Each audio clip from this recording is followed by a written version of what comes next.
Namaste.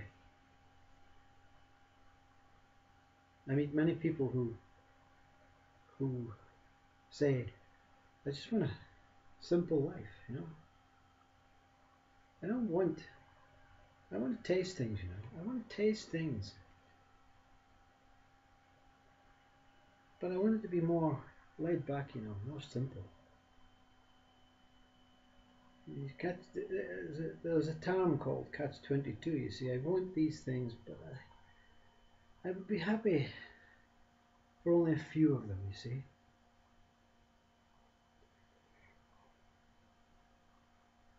We are,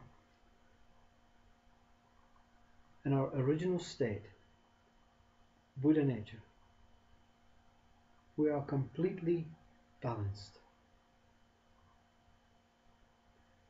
Absolutely, perfectly level, balanced beings. But somewhere through our past, whether it's our learning, or whether it's a test, or whether we're just completely lost and are dependent on mind now. Mind has taken over for the best way possible, you see. No matter how much I say these words, if someone said these words to me when I was really depressed, really stressed, really engulfed by mind, I would have said, what a lot of shit you're talking. I just want to get rid of this mind, you see. But now after all that, after the aftermath of so many experiences, I realize that mind is the one that is picking up the pieces from us being lost, or for this learning, or for whatever reason, you know.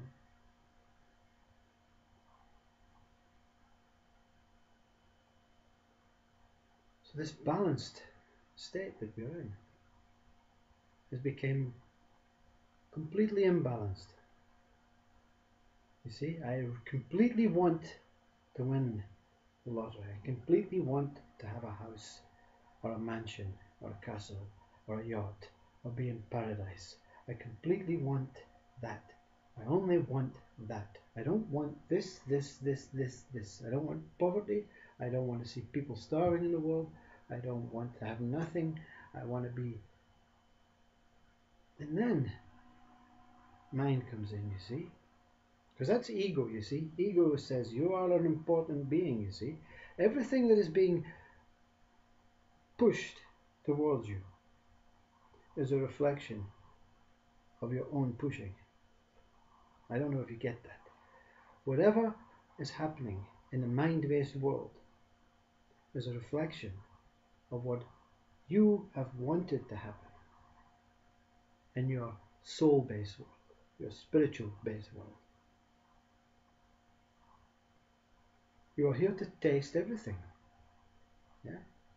But somewhere along the line you want to taste too much of this and not enough of that and too much of that. Choices, preferences. So you are not doing anything wrong by tasting everything. But you become the taster rather than just let the tastes come and go. And all these are created through time. Time is the problem, you see. Time is the biggest problem. I only have 60 years in this body. What if I die earlier? There are heart disease in my family. I may go at 40. So I have to do all this in such a small space of time. I have to taste everything in such a small space of time. Well, time does not exist, you see. Timelessness does not exist either. There is only infinite Hereness. You are always here. But anyway, mind is now trying to create this balance, recreate this balance. So mind is saying, you know what? I only want some of that. I don't want so much as I thought I wanted. I want it more simple. But I don't want to be the real Buddha. I want to be half Buddha.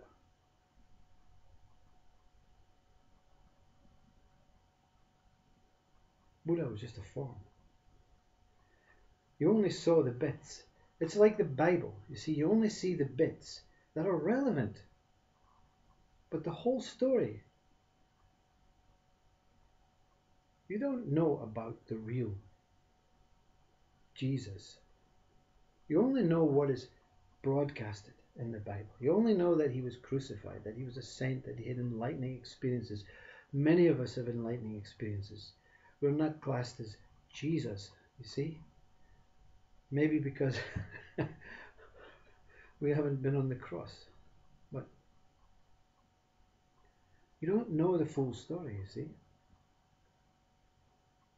Jesus was a simple man, a very basic, simple man who didn't want some of this and not some of that. He didn't even want to be balanced. And neither did Buddha. Because balance is a way of life, is life's way. Consciousness is completely balanced. But the one who witnesses balanced consciousness, balanced life, is beyond all of this.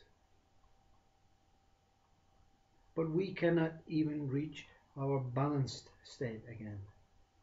Mind is doing everything in its utmost to recreate this state for you. 50-50. And then from then you can become enlightened. Then enlightenment can take its full course. Only then, when preferences and choices have gone, can enlightenment really knock the door down for you.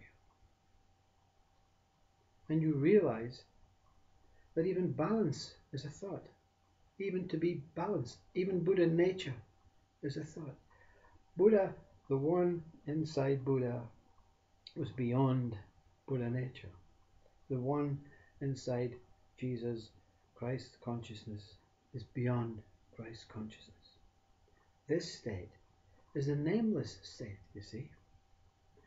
We can only see how far they go, or they went, through form and through scriptures and writings, and what they have left for us to fully appreciate and soak into, merge into Buddhism, merge into Christianity, merge into Shiva, merge into all these great saints' ways. That is the remnants. But they are beyond what you imagine. They are beyond what you imagine, or what you have read, or any knowledge you have got. They went beyond the simple life. Jesus was a simple man. He didn't want to be recognized as a saint. He wanted to go backwards. To be simple is to not walk into. To be simple is to walk away from. Ramana Maharshi, thank you, but no thank you. That's simple life. The simple life is when mind leaves you alone. And mind will leave you alone. It will be there as your slave. It leaves you alone. It takes you to what the purpose is. To allow everything to be as it is. And then it says he knows. This one knows. So I'll simply sit in the background. Boredom then becomes bliss. Can you believe it? Can you believe that boredom, which is a mind-based quality, disappears? to leave. Just the quality of peace, of stillness, of quietness, of solitude, of love. All the things that are simple are exposed again.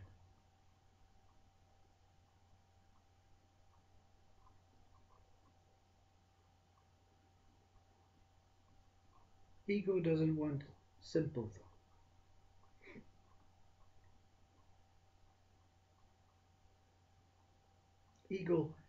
Ego wants you to be free, same as everything else wants you to be free. But ego has a plan, you see, has a planned execution of freedom. A, B, C, D, E, F, G, H, I, J. And also the right way. Everything is the right way if it's done your way. There is only your world. You're simply looking at what is coming and going in your world. And when your world goes, you remain simply. Everything you've been told has not been a lie, but it has not been true to you, you see. We can broadcast and say, or God can broadcast and stand up in front of every single being and say, you know what? I'm showing you the way. This is the way. And this is the outcome of the way. Okay? But every single one of you will do it differently. That is your uniqueness, you see. That is your uniqueness. The result, you will all appear as the same result. But I'm giving you flavors and beautiful qualities that are all the same, but distributed very subtly differently. And you will all equally taste all of these flavors at different times and in different amounts to equal the same amount. Do you understand this? This is maths, you see? Maths now comes into play. 400 billion human beings. They are all going to get 100% anger, 100% happiness, 100% joy. But that one's going to get 2% in the first 3 years of their life, 4% in the next 10. That one. Theories. It is simple, you see. Maths takes you to simplicity. Yeah? You start off with the question in maths. You get lost into this massive research and analysis and how to work it out. But the answer is simple.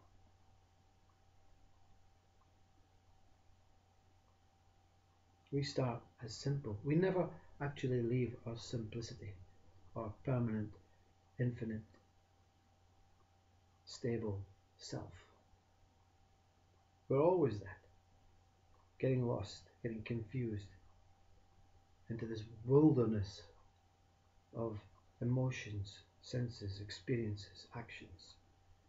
Enlightenment may be a part, but it's only a part. It's the same part as birth, same part as death, same part as marriage, same part as working. Same. The outcome is simple. The beginning and the outcome are the same.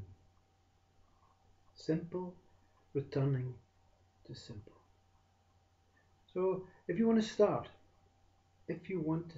to really understand these words and see these words, when you want to be quiet and simply at peace, simply ignore, simply walk away. Yeah?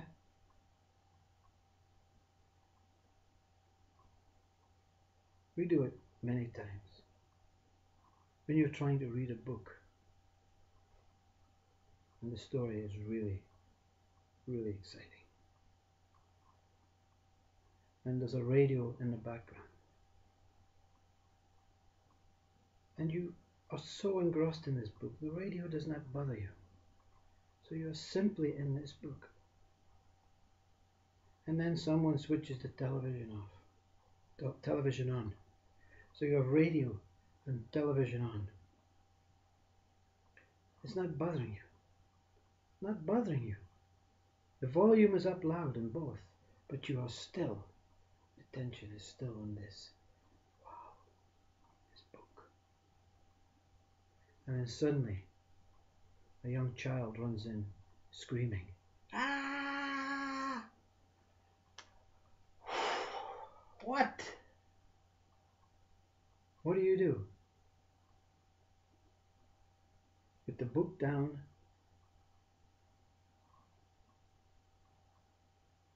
you scold the child.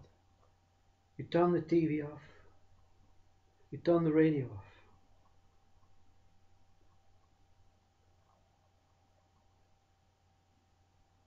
The child is quiet.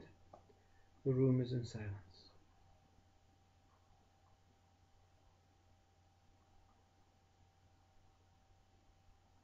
You've simply walked away from it.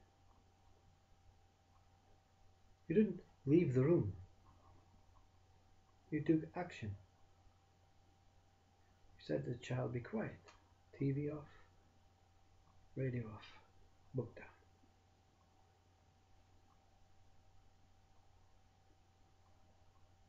Life is saying, even though you're enjoying this book, I have put so many obstructions in because I want your attention. And suddenly, you realize that you were nowhere in your present state. You were away in a world of bookland, and TV land was playing, and radio land was playing, and it took the child to bring you back, to waken you up.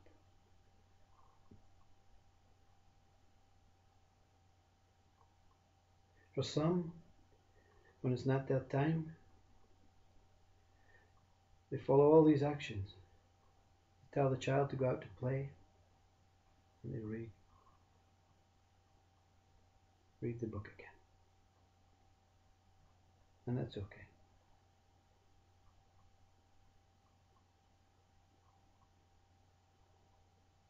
It's not your time, you see. Life is not calling you yet. The book is calling you. Life will call everyone. Life is calling everyone. Bit by bit. Simply look at me. Simply look at yourself as presence, as awareness, as being, as hereness, as just silence.